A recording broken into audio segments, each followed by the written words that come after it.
अस्सलामुअलैकुम, मैं हूं सबा भट्टी और आप देख रहे हैं MAT20 न्यूज HD। आइए नजर डालते हैं आज की अहम खबर पर।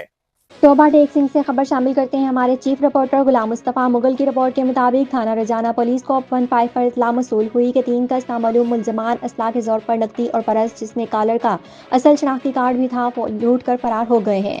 वकुआ की इतला पर SHO थाना रजाना व मुलजमान पुलिस ने मुलजमान का ताकुब शुरू किया तो मदरसा रुबानिया फलोर के करीब मुलजमान ने सरकारी गाड़ी को अपनी तरफ आता देखकर पुलिस पार्टी पर सीधी जानलेवा फायरिंग शुरू कर दी, जिस पर SHO थाना रजाना व मुलजमान पुलिस ने हिफाजत खुद इख्तियारी के तहत हवाई फायरिंग शुरू कर दी। बजरिया वायरलेस मजीद नफरी तलब की गई। मुलजमान की तरफ से फायरिंग का सिलसिला जारी रहा। कुछ देर बाद मुलजमान की तरफ से फायरिंग का सिलसिला रुकने पर बजरिया सर्च लाइट से सर्च करने पर 2 कस नामालूम मुलजमान अंधेरे और फसलात का फायदा उठाते हुए फरार होने में कामयाब हो गए, जबकि एक मुलजम अपने साथियों की फायरिंग से जख्मी होकर गिरा पड़ा था।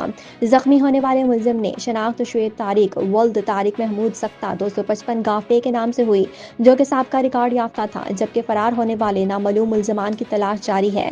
जख्मी मुलजिम को बराए इलाज मुआवजा अस्पताल शिफ्ट कर दिया गया।